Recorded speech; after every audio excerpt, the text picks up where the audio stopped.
Баян, домра прима және гитара. Үшеуінің үндері қаншалықты үйлесімді.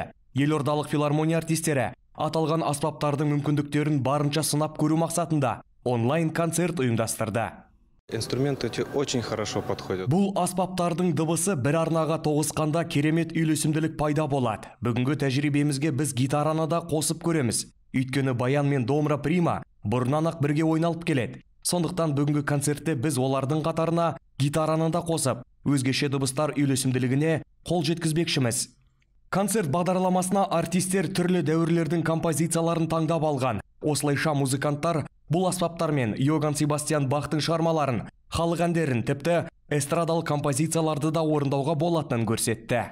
Мен аспабыммен көптеген шығармалар ойнауға болады.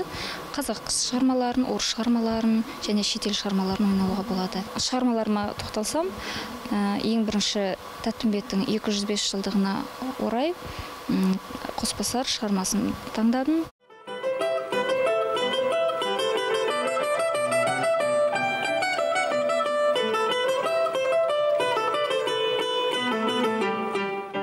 Концертте өнер көрсеткендердің барлығы қазақ оркестрінің мүшелері. Ансамбльде ойнау оларға шеберлікті шыңдап, музыкалық аспаптардың жаңа мүмкіндіктерімен танысуға мүмкіндік береді.